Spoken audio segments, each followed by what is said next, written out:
Saviez-vous qu'il n'y avait pas de frontières en Afrique avant 1884, lorsque la conférence de Berlin a eu lieu? Au cours de cette conférence, toutes les puissances coloniales européennes, réunies en Europe, ont divisé l'Afrique. Cela a été fait en traçant des lignes droites sur les cartes africaines et en attribuant différentes régions africaines aux puissances coloniales existantes. C'est ainsi que l'Afrique a obtenu les frontières qu'elle a aujourd'hui. Ainsi, avec ces frontières créées par les Européens grâce à la politique de la division et de la domination, elles ne bénéficient pas aux Africains. Cela signifie que tant que les frontières existent, l'Europe continuera d'exploiter les pays africains parce qu'ils sont divisés. Cependant, Julius Malema, le courageux parlementaire sud-africain, vient de révéler pourquoi l'Europe ne veut pas que les frontières disparaissent en Afrique. Il a critiqué et raillé les dirigeants européens et africains pour leur stupidité à suivre les idées de l'Europe. Mais que dit-il de plus et qu'a-t-il prévu de faire ensuite? Regardez la vidéo jusqu'à la fin, car vous ne croirez pas ce que Julius dit à la fin. Commençons. Vous devez savoir que Julius Malema est un panafricaniste, un homme qui croit fermement que l'Afrique ne peut devenir puissante et développée que si toutes les frontières à l'intérieur de l'Afrique sont supprimées. Au cœur de la vision de Malema se trouve l'ambition d'une Afrique unifiée, libérée des héritages du colonialisme. Il plaide passionnément en faveur d'un marché et d'une monnaie africains unique, encourageant la collaboration économique pour exploiter la force régionale afin d'obtenir plus de pouvoir de négociation à l'échelle mondiale. Son objectif principal est d'établir une fédération politique qui dépasse les frontières nationales, présentant une voix unifiée sur la scène internationale. Au-delà des considérations économiques, Malema met l'accent sur le patrimoine partagé et le tissu culturel qui unit les Africains. Sa défense s'étend à la promotion des langues, des traditions et des expressions artistiques africaines, visant à cultiver un profond sentiment d'appartenance et de solidarité parmi des ethnies et des géographies diverses. Selon lui, cette cohésion culturelle sert de base à une Afrique forte et unie. En tant que critique virulent du néocolonialisme et de l'influence occidentale, Malema défend la cause de l'autosuffisance et de l'autonomie économique. Il exhorte les Africains à se libérer des chaînes de l'exploitation, à reprendre le contrôle de leurs ressources naturelles et à tracer une trajectoire économique indépendante. Il soutient que cela nécessite non seulement une libération politique, mais aussi une autonomie intellectuelle et technologique. En favorisant une approche du développement fondée sur le principe « par les Africains, pour les Africains », Malema estime que la richesse naturelle abondante de l'Afrique doit être une bénédiction, pas une malédiction pour ses habitants. Il plaide en faveur d'une gestion transparente et responsable des ressources, garantissant une distribution équitable au sein et entre les nations africaines. Selon lui, cette approche permettra de lutter contre la pauvreté, l'inégalité et les conflits liés aux ressources qui sévissent sur le continent. Considérant le panafricanisme non seulement comme une notion sentimentale, mais comme un outil pragmatique pour le progrès tangible, Malema envisage l'intégration régionale comme la clé pour libérer le potentiel économique, créer un marché plus vaste pour les produits africains et attirer les investissements étrangers. En regroupant les ressources et l'expertise, il estime que les nations africaines peuvent collectivement relever les défis communs tels que les soins de santé, l'éducation et la durabilité environnementale, améliorant ainsi la qualité de vie de tous les citoyens. Cependant, pour beaucoup, le rêve du panafricanisme n'est qu'un rêve, et Julius Malema le sait. Il sait comment l'Europe a fait de son mieux pour effrayer les Africains et les dissuader d'avoir une Afrique unie. Par conséquent, il s'est ouvert en adressant toutes les préoccupations que les Africains pourraient avoir au sujet d'une Afrique unie. Malema rejette fermement l'importance des frontières, les considérant comme une création des Européens. Après avoir imposé des frontières en Afrique, il argumente que les Européens les ont ignorées lorsqu'ils traitaient entre eux. En d'autres termes, ce sont les Européens qui ont créé des frontières en Afrique, mais en Europe, vous n'en verrez aucune. Tous les Européens peuvent voyager librement entre les pays européens. Vous voyez, si avoir des frontières était si bénéfique, l'Europe en aurait. Mais la vérité est que l'Europe est sans frontières, ce qui lui offre un grand pouvoir et une grande influence sur la scène mondiale, ce qu'elle ne souhaite pas pour l'Afrique. Malema a ensuite parlé de la manière dont ces frontières artificielles et ces pays ont été créés de manière insensée en Afrique. Il a dit que l'Afrique du Sud n'est pas une entité distincte ou le nom d'un pays, mais plutôt un concept géographique qui donne une direction, sans désigner un endroit spécifique. De son point de vue, l'Afrique englobe tout, y compris la partie sud. Ce sont les Européens qui l'appellent l'Afrique du Sud, et aujourd'hui, tout le monde pense que ce nom a été choisi par les Africains. Malma a déclaré que les combattants pour la liberté économique, EFF, le parti politique de Julius, se positionne comme une organisation internationale arborant le continent africain dans son logo, plutôt que la carte de l'Afrique du Sud. Leur vision est d'unifier l'Afrique, en plaidant en faveur d'une seule monnaie, d'un parlement, d'un président et d'une armée. Mais qui est Julius Malma? Eh bien, c'est un parlementaire sud-africain et le chef du Parti des combattants pour la liberté économique. À l'origine, il était affilié au Congrès national africain, le parti politique lié à Nelson Mandela. Cependant, son mécontentement à l'égard de l'ANC l'a amené à créer l'EFF. Ce parti défend l'unité africaine et plaide activement en faveur des droits des Africains. Ils affirment fermement que les Européens ont artificiellement divisé et créé des pays qui n'existaient pas dans le passé. Julius remonte cela à la conférence de Berlin en 1884, où les puissances européennes ont décidé de partager l'Afrique entre elles sans tenir compte des tribus, des clans et des familles existants. De son point de vue, le concept de pays en Afrique est une construction européenne imposée pour leur propre convenance. Mais qu'était la conférence de Berlin? Eh bien, l'après-midi du samedi 15 novembre 1884, une conférence internationale a commencé à la résidence officielle de la Wilhelmstrasse à Berlin, dirigée par le chancelier du Nouvel Empire allemand, des représentants de chaque pays européen, à l'exception de la Suisse, et des délégués des États-Unis et de l'Empire ottoman étaient assis autour d'une table en forme de fer à cheval. Une grande carte de l'Afrique, caractérisée par le professeur nigérian Godfrey Uzwagi comme tombant comme un point d'interrogation, ornait le mur, fournissant la seule indication de l'objectif de cette réunion. S'étendant sur 104 jours avec une courte pause pour Noël et le Nouvel An, la conférence ouest-africaine de Berlin s'est terminée le 26 février 1885. Contrairement à ce que l'on croit généralement, les délégués n'ont pas initié la course à la colonisation car elle était déjà en cours. Cependant, l'impact réel de la conférence de Berlin était plus insidieux, avec des conséquences se répercutant jusqu'à nos jours. Il a établi les règles de la conquête et du partage de l'Afrique, légitimant la perception de l'Afrique comme un terrain de jeu pour les étrangers. Sa richesse minérale était considérée comme une ressource pour la communauté mondiale plutôt que pour les Africains, et son destin était vu comme une question échappant au contrôle des Africains. Dès le début, la conférence a défini ses priorités en reconnaissant les intérêts des nations commerciales et industrielles, l'autorité des États et des puissances sur les régions du Congo, et dans une moindre mesure, les intérêts des populations autochtones.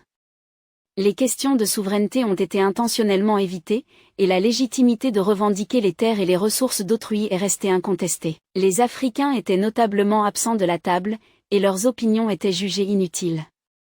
Le journaliste américain Daniel De Leon a qualifié la conférence d'événement unique en sciences politiques, mettant en évidence son aspect diplomatique et son essence économique.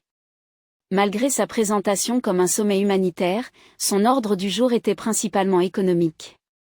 L'Observé de Lagos l'a qualifié de vol colossal. Et 6 ans plus tard, un éditeur de journal de Lagos a comparé son héritage à la traite des esclaves. Le résultat fut l'acte général signé et ratifié par toutes les nations à la table, à l'exception des États-Unis.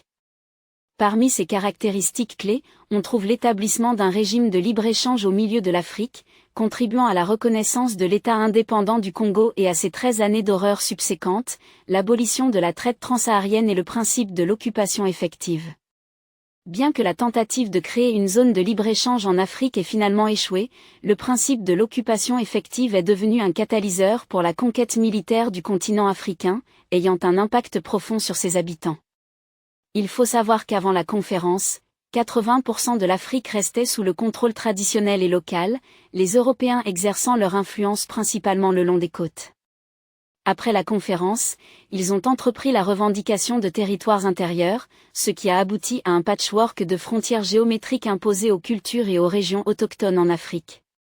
Cependant, pour légitimer leurs revendications sur les terres africaines, les États européens devaient démontrer leur capacité à administrer ces régions. La sécurisation de victoires militaires s'est souvent avérée être la partie la plus facile. Le véritable défi est apparu lorsqu'ils ont dû gouverner, confrontés à un environnement complexe d'identités fluides, de culture et de langue. En conséquence, les Européens ont entrepris la tâche de restructurer les Africains en unités qu'ils pouvaient comprendre et contrôler. Le professeur Terence Ranger a observé que la période coloniale se caractérisait par l'invention systématique des traditions africaines, de l'ethnicité, du droit coutumier et de la religion traditionnelle. Avant la colonisation, l'Afrique était marquée par le pluralisme, la flexibilité et les multiples identités. Après, les identités africaines liées à la tribu, au genre et à la génération étaient contraintes par les rigidités de la tradition inventée. La première conférence internationale sur l'Afrique a établi une tendance pour la manière dont le monde interagit avec le continent. Actuellement, l'Afrique est encore principalement perçue comme une source de matières premières pour le monde extérieur et un champ de bataille pour leur compétition. Les conférences sur le continent sont rarement organisées en Afrique et négligeant souvent les perspectives des Africains ordinaires. Le spectacle des chefs d'État africains se réunissant dans des capitales étrangères pour solliciter des faveurs fait écho à l'appel du sultan de Zanzibar à participer à une conférence où il serait le plat principal. Malgré l'accession à l'indépendance dans les années 1950 et 1960, de nombreux pays africains ont continué sur le chemin préjudiciable tracé à Berlin. L'ancien président tanzanien Julius Nyerere a remarqué : « Nous avons des nations artificielles créées lors de la conférence de Berlin en 1884. Et aujourd'hui, nous luttons pour construire ces nations en unité stable de la société humaine. Nous courons le risque de devenir le continent le plus balkanisé du monde. » L'ethnicité et le tribalisme persistent comme des défis dans la politique africaine. John Neyman, Peter Muller et Harm de Blaye ont noté dans leur livre Géographie, domaine, région et concept que la conférence de Berlin a été la perte de l'Afrique à bien des égards. Les puissances coloniales ont superposé leurs domaines sur le continent africain. Au moment où l'indépendance est revenue en Afrique, le domaine avait acquis un héritage de fragmentation politique qui ne pouvait ni être éliminé ni fonctionner de manière satisfaisante. Rappelez-vous de bien aimer et partager la vidéo, et abonnez-vous à notre chaîne pour regarder plus de vidéos sur la culture noire, l'histoire, la civilisation et l'identité. Continuons maintenant. À présent, 137 ans après Berlin, il pourrait être temps de réfléchir. Bien qu'il soit impossible de revenir en arrière, les Africains pourraient bénéficier de la réflexion sur les événements depuis lors. Enseigner l'histoire authentique de la subjugation du continent pourrait contredire les mythes de haines anciennes censés alimenter les conflits. Les Africains pourraient choisir de se réunir sur le continent pour délibérer et déterminer la relation qu'ils veulent avoir avec le reste du monde, plutôt que de la voir dictée de l'étranger. C'est pourquoi aujourd'hui, vous pouvez voir des personnes de la même tribu vivre de chaque côté d'un pays. Des individus de la même tribu parlant la même langue résidant dans deux pays distincts. Cela se produit parce qu'en essence, ils sont un même peuple. Malma encourage activement et rappelle aux gens que nous constituons une communauté africaine unifiée, mettant l'accent sur l'idée que l'Afrique est une seule entité. Il encourage à rejeter la crainte que des personnes de différentes régions puissent entrer dans votre pays si les frontières sont éliminées. Son objectif ultime est une Afrique sans frontières. Il affirme que la racine de notre fragmentation et de notre défaite réside dans le fait que nos adversaires prospèrent lorsque nous sommes divisés. Malma soutient fermement l'élimination des frontières, affirmant que la division causée par les frontières sert les intérêts de nos ennemis. Il souligne la différence avec l'Europe, où il n'y a pas de frontières entre les pays européens. Il interroge ceux qui s'opposent à la suppression des frontières, utilisant l'exemple des Italiens ne migrant pas au Royaume-Uni, malgré l'absence de frontières à l'intérieur de l'Europe. Il élimine complètement la crainte que toutes les personnes se précipitent vers un pays riche de la région si les frontières sont supprimées. Cependant, la vérité est qu'avant la conférence de Berlin, toute l'Afrique était peuplée malgré la présence de régions riches en ressources. Malgré cela, les gens n'ont pas choisi de quitter les régions où vivait leur génération. La même chose vaut pour aujourd'hui. Si les frontières sont supprimées, les gens pourraient aimer voyager, mais la majorité d'entre eux ne migreront jamais vers d'autres régions. Malma remet en question la croyance prédominante parmi de nombreux Sud-Africains selon laquelle l'ouverture des frontières entraînera une affluence de Zimbabwéens et d'individus d'autres nations cherchant une meilleure vie. Il rejette cette idée comme une idée fausse et soutient qu'il existe déjà des moyens pour les Zimbabwéens d'entrer en Afrique du Sud. Malgré cela, de nombreux Zimbabwéens choisissent de rester dans leur pays d'origine. Malma soutient que la réticence des Italiens à déménager au Royaume-Uni même sans frontières illustre l'unité et le partage entre les pays européens. Il souligne l'importance pour les Africains de s'accepter mutuellement et rejette la peur infondée que l'ouverture des frontières entraînera une migration indésirable. Malma soutient que l'idée que les gens arrivent pour prendre des emplois est infondée. Il remet en question cette perspective en affirmant fermement son inexactitude. Sa position est notablement différente de celle des politiciens. Il a ouvertement déclaré sa volonté d'accueillir les Africains en Afrique du Sud, précisant que ceux qui ne sont pas d'accord avec son engagement envers l'unité africaine ne devraient jamais voter pour lui. Cette position audacieuse contraste avec l'approche politique habituelle consistant à faire des promesses uniquement pour obtenir des votes et du pouvoir. Il souligne qu'il n'y a pas de clôture entre l'État libre et ses provinces voisines et met en avant le fait que les habitants de l'OTU se déplacent librement entre les provinces sans complications. Cela sert d'illustration à l'appui de son argument selon lequel l'absence de frontières ne conduit pas automatiquement à un mouvement massif entre les régions. C'est quelque chose à comprendre. Lorsque les gens savent que toute l'Afrique est unie et qu'ils peuvent aller n'importe où, cela ressemblera à un pays. Par conséquent, l'argument est que si les personnes vivant dans des régions moins riches du pays ne migrent pas vers des régions plus riches, cela signifie que la migration massive n'aura jamais lieu. Avant l'existence de Malma et de l'EFF, il n'y avait jamais de clôture entre le Zimbabwe et le Limpopo. Malgré l'absence de clôture, les habitants du Zimbabwe choisissent de rester là-bas. Malma souligne l'idée que ces personnes devraient venir ici, se demandant pourquoi elles ne l'ont pas fait alors qu'il n'y a pas de clôture. Il souligne l'ironie selon laquelle même sans clôture, il y a une porte. Mettant en avant le caractère illogique de la situation, Malma laisse entendre que nos dirigeants sont insensés, car il n'y a pas de clôture, mais une porte. Malma développe la situation entre l'Afrique du Sud et le Zimbabwe, soulignant l'absence d'une clôture qui empêcherait apparemment les Zimbabwéens d'entrer en Afrique du Sud. Il remet en question l'idée selon laquelle tous les Zimbabwéens désirent venir en Afrique du Sud, soulignant que des gens vivent encore au Zimbabwe. Malma observe de manière amusante que malgré l'absence de clôture, il y a une porte. Il utilise cette absurdité pour critiquer ceux qui s'opposent à l'unité africaine, suggérant que cette opposition découle d'une menace perçue, car une Afrique unie se tiendrait sur un pied d'égalité avec d'autres grandes puissances mondiales. Malma conseille aux gens de ne pas être convaincus par l'idée que la suppression des frontières entraînera une affluence de personnes prenant des emplois, la qualifiant de non-sens. C'est alors que vous devriez savoir que l'Europe a introduit le concept de xénophobie en Afrique. Cela a créé des conflits et des hostilités entre les nations africaines, alimentées par la peur ou l'hostilité envers les étrangers, mais cela a été artificiellement imposé par les puissances coloniales européennes. Avant la conférence de Berlin, l'Afrique présentait un paysage diversifié de tribus, de clans et de communautés. Ces groupes coexistaient avec un sentiment d'unité, partageant des liens culturels et historiques communs. Cependant, la conférence de Berlin a tracé arbitrairement des frontières à travers l'Afrique sans tenir compte des divisions tribales ou culturelles existantes. Ce processus a abouti à la création d'États nationaux africains modernes, regroupant souvent divers groupes ethniques au sein d'une même frontière politique. L'imposition de ces frontières et la création de nations distinctes ont contribué à la fragmentation de l'unité africaine. Le concept de xénophobie ou de peur des étrangers a été développé pour approfondir les divisions entre les diverses ethnies et nationalités désormais résidentes au sein de ces frontières artificielles. La motivation derrière cette manipulation est liée aux intérêts coloniaux européens. En semant la division et en favorisant un sentiment de méfiance parmi les populations autochtones africaines, les puissances européennes pouvaient plus facilement maintenir le contrôle et exploiter les ressources du continent.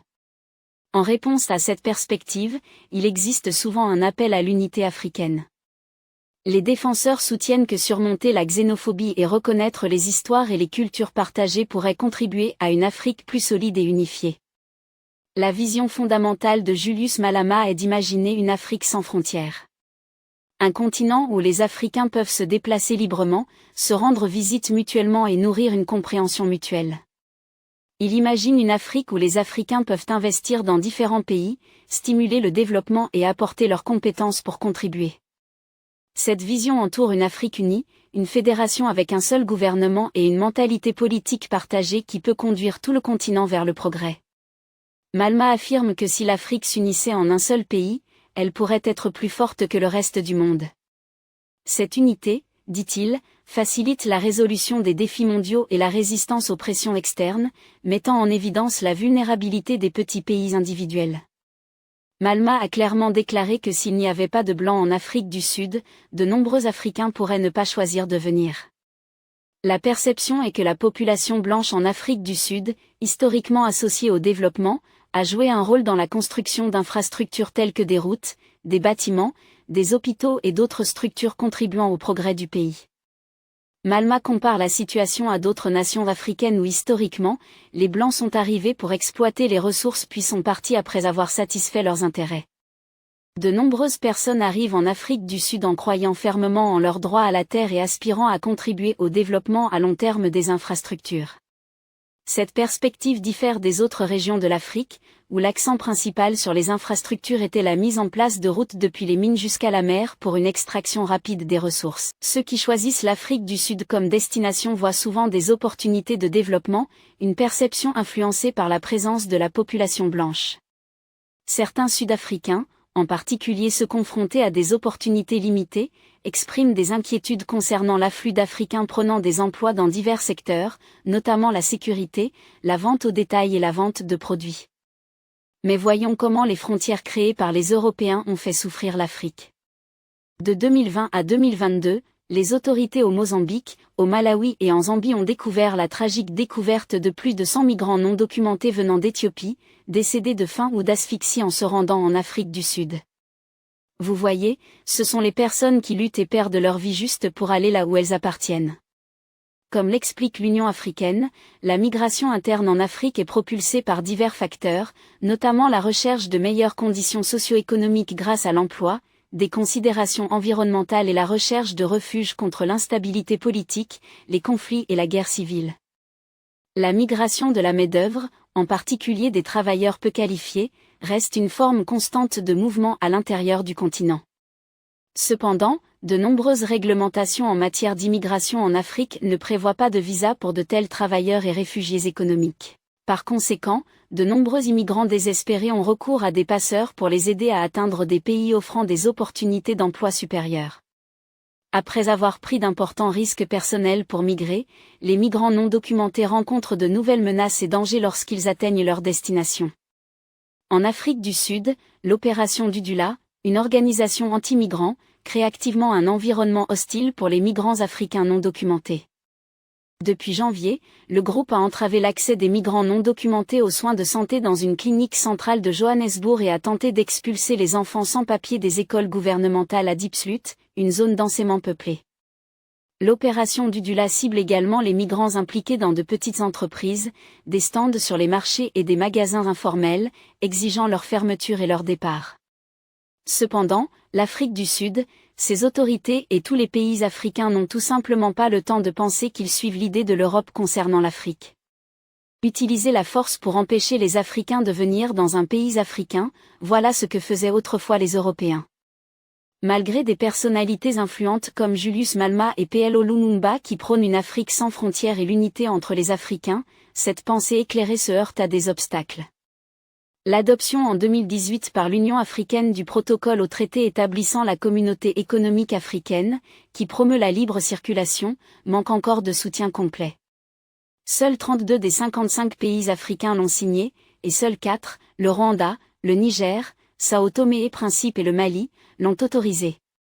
La résistance de nombreux gouvernements africains à la libre circulation à l'échelle du continent, associée à leurs tentatives inefficaces de réglementer la migration irrégulière, souligne un manque de compréhension des avantages substantiels de la migration. La migration, qu'elle soit régulière ou non, profite non seulement aux migrants et à leurs familles, mais enrichit également les communautés qui les accueillent. Cependant, parce que les pays africains tentent de préserver la structure qui a opprimé l'Afrique, ils agissent comme une puissance coloniale. C'est le moment où les pan-africanistes comme Julius Malema devraient être entendus et compris. N'est-il pas vrai que les frontières africaines ont été créées pour permettre aux colonisateurs européens d'exploiter l'Afrique sans résistance? Qu'en pensez-vous? Les frontières en Afrique servent-elles encore l'Europe? Faites-nous savoir si vous êtes d'accord avec Julius Malema qu'il ne devrait pas y avoir de frontières en Afrique. Souhaitez-vous regarder plus de vidéos comme celle-ci? Si oui, Abonnez-vous à notre chaîne et appuyez sur la cloche à côté. Nous avons décidé de produire des vidéos sur quelque chose dont personne ne parle, la culture noire, la civilisation, l'histoire et des preuves de la grandeur des Noirs. Merci d'avoir regardé, et jusqu'à la prochaine vidéo, restez à l'écoute.